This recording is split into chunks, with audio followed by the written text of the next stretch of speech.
পাকিস্তান গাজা গাজা গাজা গাজা। এখন আমাদের মাঝে বক্তব্য রাখবেন আমাদের টাইমে হয়েছে বাংলাদেশ একদিন ইফতেখার রেজা শাহিন ভাই। ইফতেখার রেজা শাহিন ভাই, তোমাদের কি হলো? তোমরা কেন আল্লাহর পথে জিহাদ করছো না? অথচ বৃদ্ধ শিশু নারী পুরুষ আর্তনাদ করছে, হে আল্লাহ আমাদের জন্য সাহায্যকারী পাঠান, আর না হয় আমাদেরকে এ জনপদ থেকে তুলে নিয়ে যান আল কোরআন।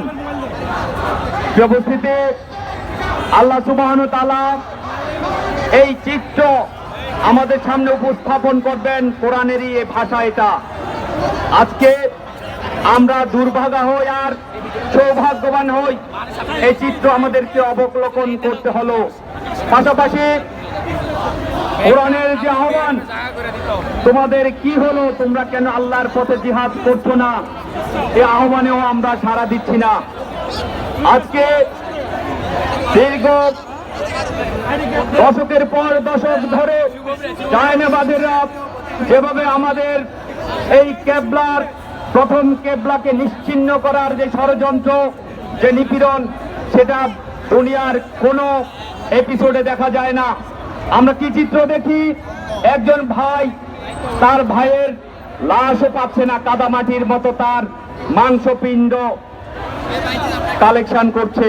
আমরা দেখি এক পিতা তার সন্তানের একটি পোড়া হাত, মস্তক বিচ্ছিন্ন দেহ নিয়ে মানুষের ধারে ধারে প্রদর্শন করছে।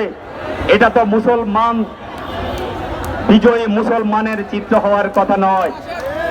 উপস্থিতি আমরা আজকে এই সমাবেশের মাধ্যমে বলতে চাই, আমরা জিহাদ করতে প্রস্তুত, আমরা অনুমতি চাই।